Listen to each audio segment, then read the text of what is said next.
प्यारे बच्चों, सुभागी देवी intermediate college के स्टडी क्लास में आप सभी का स्वागत है।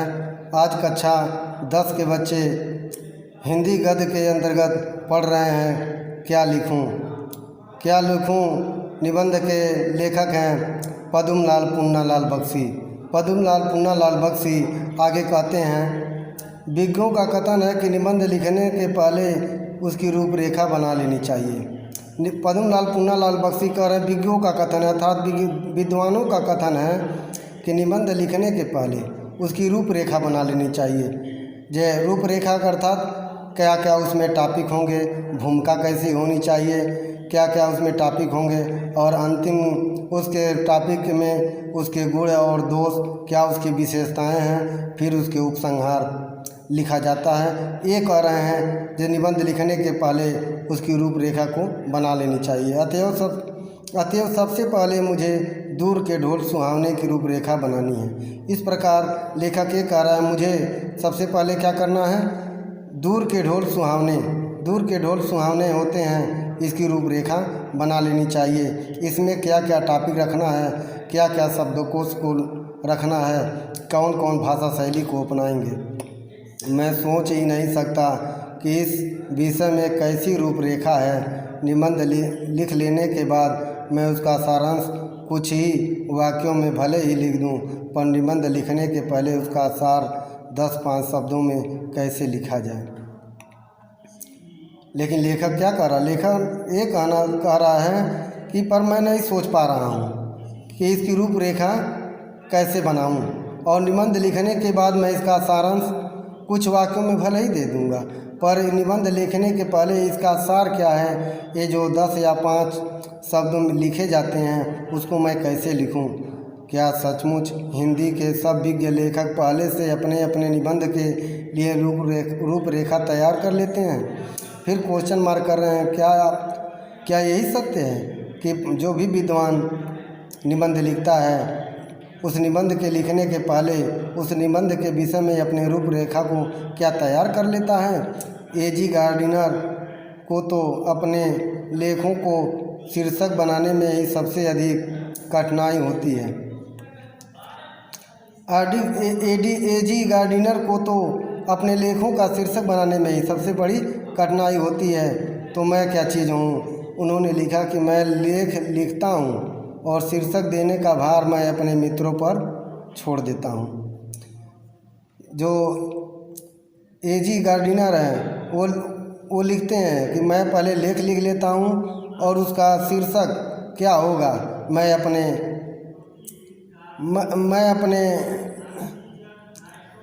उन मित्रों पर छोड़ देता हूँ जो मेरे लेख को पढ़ते हैं, जो वही लोग बताएं इस लेख का शीर्षक क्या होगा। उन्होंने यह भी लिखा कि शेक्सपियर को भी नाटक लिखने में उतनी कठिनाई न हुई होगी जितनी कठिनाई नाटकों के नामकरण पर हुई होगी। शेक्सपियर भी ने यह लिखा, शेक्सपियर भी जो नाटक लिखे थे उन नाटक लिखने में उन्हें कोई कठिनाई नहीं हुई थी, लेकिन उसका शीर्षक लिखने में, उसका नामकरण लिखने में, नाटक का नाम क्या होना चाहिए वह उनको उतनी कठिनाई होगी। तभी तो घबरा कर नाम न रख सकने के कारण उन्होंने अपने एक नाटक का नाम रखा जैसा तुम चाहो। इसीलिए शेक्सपियर घबरा करके एक नाटक तो लिख दिए थे, लेकिन नाटक लिखने के बाद उसके शीर्षक, उसका नामकरण नहीं कर पा रहे थे, तो उसके नामकरण, उसका शीर्षक क्या लिखे, जैसा तुम चाहो। जैसा तुम चाहो वैसा शीर्षक समझ सकते हो, वैसा लिख सकते हो। इसलिए मुझे तो यह रूपरेखा तैयार न होगी। इस प्रकार लेखक कह रहा है, इस प्रकार मुझे तो इस निबंध का रूपरेखा तैयार नहीं हो पाएगी। इस निबंध की रूपरेखा को तैयार करना मेरे बस की बात नहीं है। अब मुझे शैली निश्चित करनी है। आचार्य महादेव का कथन है कि भाषा में प्रभाव होना चाहिए। लेखक ये कह रहा है हमको कौन सी भाषा शैली का प्रयोग है, वो वर्णात्मक शैली हो कि विवरणात्मक शैली हो कि उदाहरणात्मक शैली हो कि व्याख्यानात्मक शैली हो, यानी किस शैली का, कि निबंधात्मक शैली हो, कौन सी शैली में यह निबंध लिखें। यह पहले शैली निश्चित करना। महादेव का एक कथन भी है कि भाषा का प्रवाह होना चाहिए, ऐसा अर्थात भाषा प्रवाह युक्त होना चाहिए। यह नहीं, ऐसी भाषा नहीं होनी चाहिए जिससे आप उसी में उलझ जाएं और उलझने के कारण और उसके भाषा को न समझ सकें। इसके लिए वाक्य छोटे छोटे हों। इसके लिए क्या होना चाहिए? वाक्य छोटे होने चाहिए पर एक दूसरे से संबंध हो।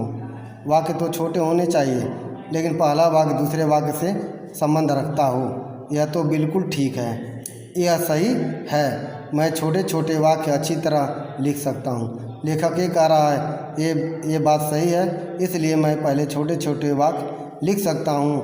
पर मैं हूँ मास्टर, कह रहे हैं पर मैं क्या हूँ? मास्टर हूँ। कहीं नमिता और अमिता यह न समझ बैठे कि मैं यह निबंध मोटी अक्ल वालों के लिए लिख रहा हूँ। कह रहे हैं मैं तो मास्टर हूँ, मैं तो अध्यापक हूँ, लेकिन नमिता और अमिता यह न समझ बैठे कि यह मोटी अक्ल वाले अर्थात जो बुद्धू किस्म के होते हैं उनके लिए लिख रहा हूँ। अपनी विद्वता का प्रदर्शन करने के लिए, अपना गौरव स्थापित करने के लिए यह आवश्यक है कि वाक्य कम से कम आधे पृष्ठ में समाप्त हो। हमारी विद्वता उसी में स्थापित होगी, हमारा गौरव उसी में स्थापित होगा जब कोई भी वाक्य आधे पृष्ठ आते आते समाप्त हो जाए। बाणभट्ट ने कादंबरी में ऐसे वाक्य लिखे हैं। वाक्यों में कुछ अस्पष्टता भी चाहिए क्योंकि यह अस्पष्टता या दुर्बोधता गंभीर्य ला देती है। कह रहे हैं बाणभट्ट जो कादंबरी लिखे हैं, एक कादंबरी एक उपन्यास है, बाणभट्ट द्वारा लिखा गया है। वे कह रहे हैं लिखे हैं ऐसे वाक्यों में कुछ अस्पष्टता भी चाहिए क्योंकि यह अस्पष्टता दुर्बोधता और गंभीर्य ला देती है। यही अस्पष्टता इसकी दुर्बोधता अर्थात इसके दूरदर्शिता और इसको गंभीरता को भी लाती है। इसलिए संस्कृत में प्रसिद्ध कवि श्रीहर्ष ने जानबूझकर अपने काव्य में ऐसे गुत्थियाँ डाल दी हैं जो यज्ञों से न सुलझ सके, और सेनापति ने भी अपनी कविता मूढ़ों के लिए दुर्बोध कर दी है। लेखक ये कह रहा है कि ऐसे ही श्रीहर्ष ने भी जानबूझकर अपने काव्य में ऐसी गुत्थियाँ डाल दी है, ऐसे शब्दों को डाल दिया है जो यज्ञों से अर्थात जो विद्वानों से न सुलझे। और सेनापति जो रीतकाल के कवि हैं उनको भी कहा जा रहा है कि वो अपनी कविता में मूढ़ों के लिए दुर्बोध कर दी है, अर्थात मूर्खों के लिए दुविधा में डाल दी है जे वे उसको समझ ना सकें। तभी तो अलंकारों, मुहावरों और लोकोक्तियों का समावेश भी निबंध के लिए आवश्यक बताया गया है। इसलिए निबंध में अलंकार का होना अनिवार्य है, मुहावरों का होना अनिवार्य है और कहीं कहीं लोकोक्तियाँ भी का समावेश करना है। तभी निबंध आपका आदर्श निबंध कहा जाएगा। तब क्या किया जाए? तब फिर लेखक कह रहा है तब क्या करें, यानी अपने निबंध में अलंकार, मुहावरों और लोकोक्तियों को भी रखना है। तब फिर लेखक ये सोच रहा है अब क्या किया जाए, अर्थात इसको रखा जाए या ना रखा जाए। अगर नहीं रखते हैं तो मेरे विद्वता पर प्रश्न चिन्ह उठेगा। लेखक ये कहा जाए अगर ऐसा न करते हैं तुम्हारे विद्वता पर प्रश्न चिन्ह लग सकता है। अंग्रेजी के निबंधकारों ने एक दूसरी पद्धति को अपनाया है। अंग्रेजी के जो भी निबंधकार हैं ये दूसरी पद्धति अपनाए हैं, लेकिन हम तो हिंदी के निबंध लिखने जा रहे हैं। उनके निबंध आचार्यों की कसौटी पर भले ही खरे सिद्ध न हो, पर अंग्रेजी साहित्य में उनका मान अवश्य है। लेखक ये कह रहा है कि वे अंग्रेजी के निबंधकार का निबंध अगर हिंदी के आचार्यों की कसौटी पर भले ही खरे सिद्ध न हो, लेकिन अंग्रेजी साहित्य में उसका मान सामान्य अवश्य है।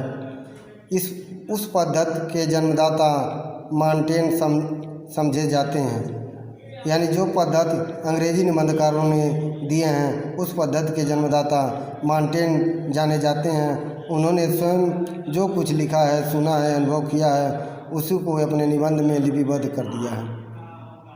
जो अंग्रेजी के निबंधकार हैं, जो अंग्रेजी के निबंध के जन्मदाता हैं, मॉन्टेन ने जो सुना, जो देखा, जो अनुभव किया, उसी को अपने निबंधों में लिपिबद्ध कर दिया। ऐसे निबंधों की सबसे बड़ी विशेषता यह है कि ये मन को स्वच्छंद रचनाएं हैं, मन की स्वच्छंद रचनाएं। ऐसा निबंध की क्या विशेषता है?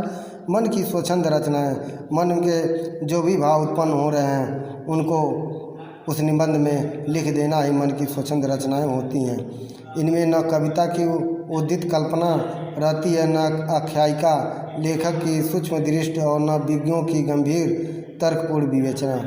उस निबंध में न कविता की उदारता होती है, न उसकी कल्पना होती है, न तो आख्यायिका अर्थात न किसी कथा या कहानी की सूक्ष्म दृष्टि अर्थात न तो किसी कथा या कहानी की सूक्ष्म दर्शन ही होता है। विज्ञों अर्थात विद्वानों की गंभीर तर्कपूर्ण, न तो विद्वानों की गंभीर पूर्ण विवेचना ही उसमें सम्मिलित होती है। उनमें लेखक की सच्ची सहानुभूति रहती है, बल्कि क्या होती है उसमें लेखक की सच्ची सहानुभूति होती है, क्योंकि उसके स्वच्छंद मन में जो भी विचार आते हैं उसी विचारधाराओं को वो अपने भाषा शैली में लिख डालता है। उनमें उनके सच्चे भावों की सच्ची अभिव्यक्ति होती है, उनमें उस लेखक के सच्ची भावों की सच्ची अभिव्यक्ति प्रदर्शित होती है, उसमें उसका उल्लास रहता है और उसी में उसका उल्लास भी रहता है, खुशी भी होती है, प्रसन्नता भी रहती है। ये निबंध तो उस मानसिक स्थिति में लिखे जाते हैं जिसमें न ज्ञान की गरिमा रहती है, न कल्पना की महिमा। लेकिन ये निबंध उसी मानसिकता में लिखे जाते हैं जिसमें न तो ज्ञान की गरिमा पूर्ण भावना होती है, न तो किसी कल्पना की महिमा का बखान ही किया जाता है, न तो किसी कल्पना की महिमा ही वर्णित की रहती है, जिसमें हम संसार को अपनी ही दृष्टि से देखते हैं और अपने ही भाव को ग्रहण करते हैं।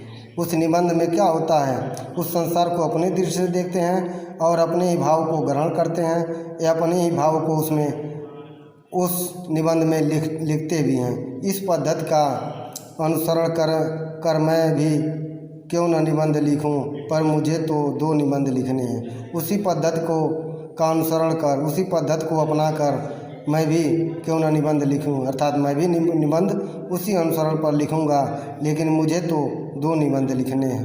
पहला निबंध है दूर के ढोल सुहावने और दूसरा है समाज सुधार। मुझे अमीर खुसरो की एक कहानी याद आई। जो अमीर खुसरो की पहेलियाँ हैं, नुक्कारियाँ हैं, अमीर खुसरो पहेली और नुक्कारियों के लिए बहुत प्रसिद्ध हैं। उनकी एक कहानी याद आती है। एक बार प्यास लगने पर वे कुएं के पास पहुँचे। कौन? खुसरो जी। खुसरो जी एक बार उनको प्यास लगती है तो एक कुएं के पास पहुँचते हैं। वहाँ 4 औरतें पानी भर रही थीं। उस कुएं पर 4 औरतें पानी भरने के लिए आई थी और पानी भर रही थीं। पानी मांगने पर पहले उनमें से एक ने खीर पर कविता सुनने की इच्छा प्रकट की। जब खुसरो ने उनसे पानी मांगा तो उन औरतों में से एक औरत ने खुसरो से कहा, आप मुझे पहले खीर पर एक कविता सुनाएं, तब मैं आपको पानी पिलाऊंगी। दूसरी ने कही, आप मुझे एक चरखे पर कविता सुनाएं, तब आप पानी पीने के हकदार हैं, तब आप पानी पी सकते हैं। तीसरी ने कुत्ते पर और चौथे ने ढोल पर। तीसरी स्त्री ने कुत्ते पर कविता सुनाने के लिए कही और चौथी स्त्री ने ढोल पर कविता सुनाने के लिए कही। तो खुसरो बेचारे क्या करते? अमीर खुसरो प्रतिभावान थे। उन्होंने एक ही पद में चारों की इच्छाओं की पूर्ति कर दी। उन्होंने कहा, इस प्रकार अमीर खुसरो ने सब चारों की इच्छाओं को पूर्ति करते हुए एक कविता सुनाई। वह कविता नीचे दिया गया है, आप लोग उसको देख लें। आप कविता को देखें। खीर पकाई जतन से, चरखा दिया चलाए, आया कुत्ता खा गया, तू बैठी ढोल बजा। यानी चारों स्त्रियों को बातों को जोड़कर उन्होंने एक कविता बना दी और सुना दिया। पहली स्त्री का था मुझे खीर पर कविता सुनाइए, दूसरी स्त्री का था मुझे चरखा पर कविता सुनाइए, तीसरी स्त्री का था मुझे कुत्ता पर कविता सुनाइए, चौथी स्त्री का था मुझे ढोल पर कविता सुनाइए। तो अमीर खुसरो ने चारों को बातों को सुनी और एक ही कविता में चारों को बातों को रख दिया। क्या लिखते हैं? खीर पकाई जतन से, चरखा दिया चलाए, आया कुत्ता खा गया तू बैठी ढोल बजा। इसका अर्थ ये होता है खीर पकाई जतन से। जतन का अर्थ होता है यत्नपूर्वक, यानी खीर को यत्नपूर्वक पकाया, अर्थात खीर को यत्नपूर्वक बहुत ही यत्न से, बहुत ही जतन से बनाया। चरखा दिया चलाए, उसके बाद चरखा को चला दिया, अर्थात उसके बाद चरखा को चलाने लगी, अर्थात खीर को यत्नपूर्वक बना करके चरखा को चलाने लगी।